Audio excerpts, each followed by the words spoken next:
Molt bé, nois, noies. La següent làmina, o el següent exercici, en què consisteix? Consistirà en dibuixar triangles, vale? Un mètode per dibuixar triangles, un dels més senzills que hi ha. En aquest cas depèn de la seva natura, les seves propietats. Si és un triangle equilàter, és a dir, tres costats iguals. Si és isòsceles, és a dir, dos costats iguals i un de diferent. O si és escaler, que tindria tres costats diferents, val? Aleshores, aquí necessitareu el compàs i el regle, poca cosa més. Bueno, i un llapis, evidentment. Aleshores, el primer que fareu és dibuixar un dels costats, val? El que més ràbia us faci. Per exemple, en aquest cas, doncs, com que és equilàter, seria l'únic que hi ha. Aleshores, sobre aquest costat, agafarem la mida que ens han donat. En aquest cas, doncs, seria aquesta. Val? Obrim el compàs amb la mida que ens donen.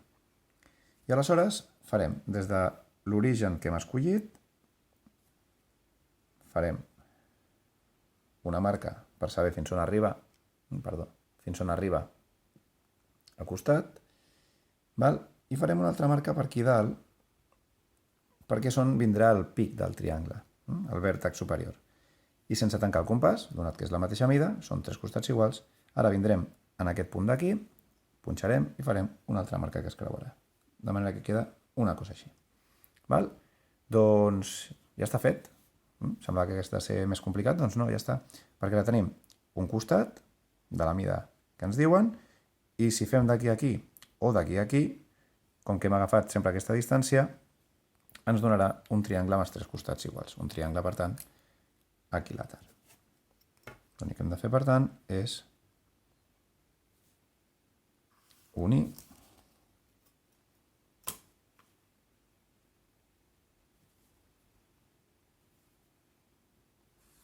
i unir. Val? Ja està, tindríem un triangle equilàter. En el cas del triangle isòsceles es fa exactament igual, l'únic que haurem de variar la mida. Aleshores, per exemple, agafem un dels costats llargs, val? Perquè no es comenci sempre amb el curt, que és la tendència típica. Marquem l'origen i mesurarem el primer costat. Hem dit un dels llargs, per tant, punxem aquí i faríem una marca. D'aquí a aquí tenim el primer costat. Val? Per tant, tècnicament ja hauríem gastat un d'aquests, però ens queda un altre.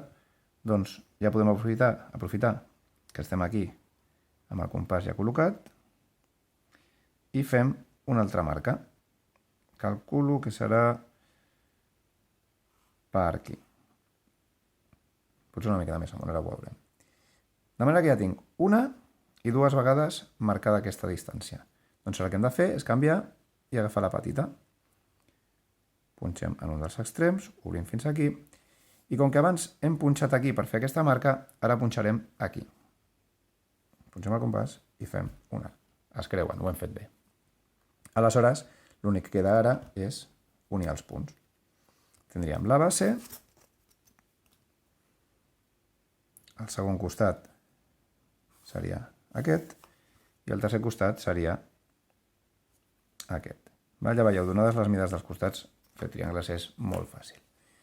Finalment, a l'escaler, doncs començaríem per un dels costats, aquest el faré torçat, mira, perquè no sempre sigui tot tombadet i ben maco.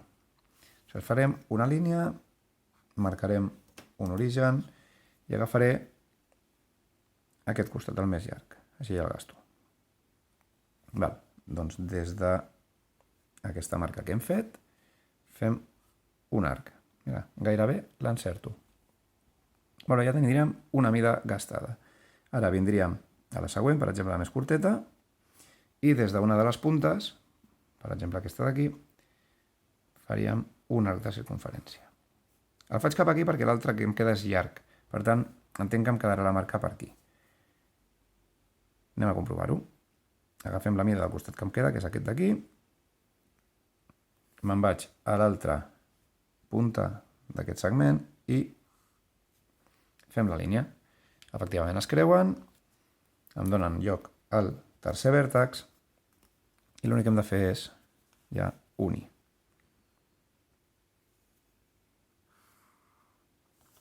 Molt bé, doncs ja estaria fet. Ja veieu, aquesta làmina és senzilleta. L'explico perquè ens fa falta per la següent construcció, que són els punts notables d'un triangle. D'acord? Hem de saber fer triangles per la següent. Però ja veieu, tindríem un triangle amb els 3 costats diferents, aquest que no sembla que els tingui, aquest d'aquí i aquest d'aquí són iguals. Si tombéssim el triangle havent posat aquest com a base ho veuríeu molt clar, que seria exactament simètric. Però com que està tombat no es veu tan clar. Però bueno, té 2 costats iguals i un de diferent, i aquest que tindria els 3 costats totalment iguals. Doncs fins al següent vídeo, nois i noies.